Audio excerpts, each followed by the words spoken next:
What if you woke up one day and realized your entire life was a lie? Your memories, your family, even your own face. What if your missing brother wasn't really missing and the people trying to help you were actually watching you? This is a psychological thriller about buried memories, hidden crimes, and a truth so dark your mind refuses to accept it. The film opens in 1997. A family is driving to a new home. We meet Jin, his parents, and his older brother Yusuf. When they arrive, Jin feels something strange.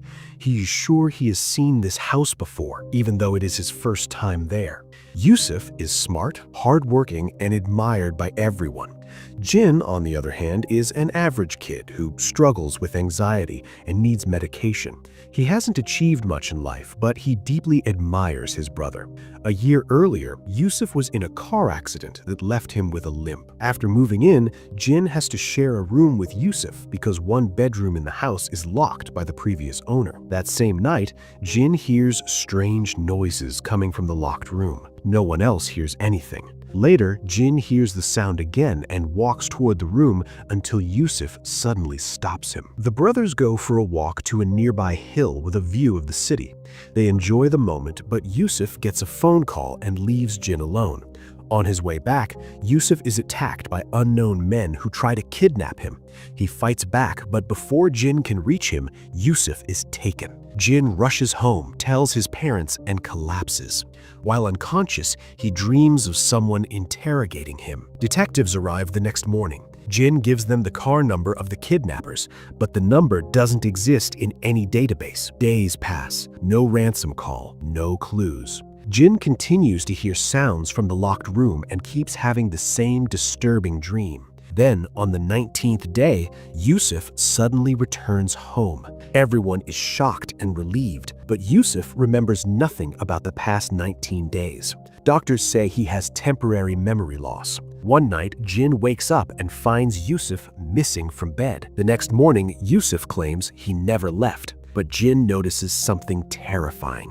Yusuf is now limping with the opposite leg. That night, Jin pretends to fall asleep at his desk. Yusuf checks carefully if Jin is really asleep, breaking the tip of a pencil in front of his eyes to test him. Jin does not move. Yusuf leaves the house. Jin secretly follows. Outside, Yusuf walks perfectly, no limp at all. He meets two men in a market. They are the same detectives who came to Jin's house. Suddenly, those detectives step in front of Jin, which means Yusuf knows Jin is watching, and Jin realizes the truth. His brother's kidnapping, his return, and the detectives, nothing is what they seem. After running from the detectives, Jin is suddenly attacked from behind. Yusuf knocks him unconscious. The next morning, Jin wakes up at his study desk. He panics. Everything feels wrong. Yusuf asks what happened, but Jin locks himself in the bathroom. From inside, Jin tells Yusuf everything about the previous night and says, "You are not my brother." Yusuf calmly replies, "You had another dream." Jin says, "No, I was awake. Everything was real." When Jin thinks Yusuf has left, he steps out holding a metal rod. Yusuf immediately grabs him and insists nothing happened. Then Yusuf asks a simple question. "Did you take your medicine last night?" Jin freezes. He remembers he forgot to take it. Yusuf gives him the medicine and leaves. Jin sits at his desk trying to study. Then he notices something terrifying.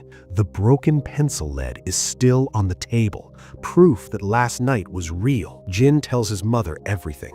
She says she will talk to his father. That night, Jin secretly listens as his mother talks to Yusuf on the phone and says, "Jin knows everything." Jin realizes the horrible truth. This is not his real family. They are all working together. Jin runs to his room and jumps out the window. He injures his leg but keeps running. Outside, his fake father and mother try to stop him, acting calm and loving. Jin pushes past them and escapes. Someone is sent to chase him, but Jin manages to reach a police car and is taken to the station. At the station, Jin gives his details. Police check their system. They tell him, according to records, Jin was born in 1977. He is 41 years old. Jin insists he is 21. The officer asks, "What year is this?" Jin says, 1997. The officer replies, "It's 2017.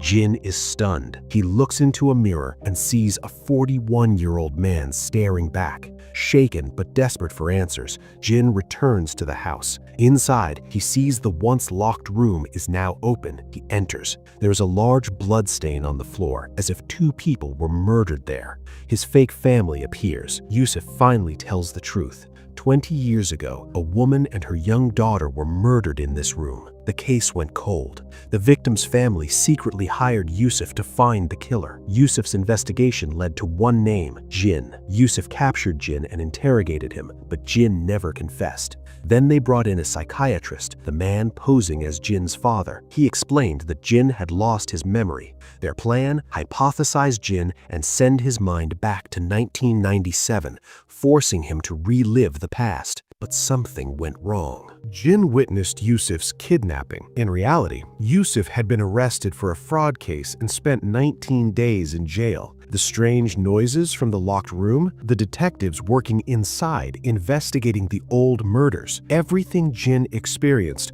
was part of a massive psychological experiment. And now, Jin stands face to face with the possibility that he might be a killer who forgot his own crime. After revealing everything, Yusuf takes Jin with him. Jin still remembers nothing and believes he is innocent. Desperate to escape, Jin jumps out of the moving car. Yusuf follows in his own vehicle. Both crash. The impact triggers Jin's lost memories. Flashback. Jin is traveling with his family when their car crashes. His parents die. His older brother is badly injured and slowly dying in a hospital. To save his brother, Jin desperately needs money. While searching online for work, an unknown man contacts him. The offer is simple and horrifying. Kill a man's wife. In return, Jin will be paid any amount he asks. He's told not to harm the two children in the house. Out of desperation, Jin agrees. When Jin enters the house, his conscience tells him to leave, but the woman and her daughter see him and start screaming. Panicked, he kills both of them. A young boy is watching. Jin tells the boy to go to his room and leave. Before escaping, Jin notices a photo. He realizes this family belongs to the same doctor treating his brother. Jin later meets the man who hired him. That doctor is that man. The doctor explains he was drowning in debt. He had taken multiple life insurance policies on his wife. He planned her death so his children would not become homeless. But Jin also killed the daughter. Enraged, the doctor tells Jin, "You killed my child.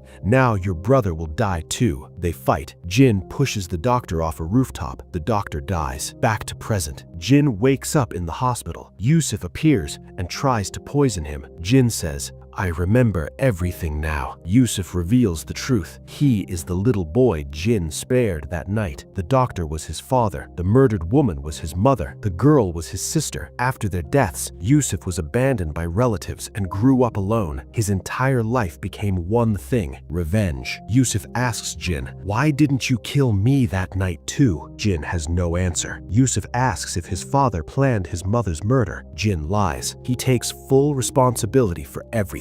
Yusuf doesn't believe him and leaves. Realizing the damage he caused, Jin injects himself with the poison. He dies. Outside, Yusuf finally understands the full truth about what happened to his family. Overwhelmed, he jumps from the hospital window. He dies too. The story ends with two broken lives destroyed by desperation, greed, and revenge.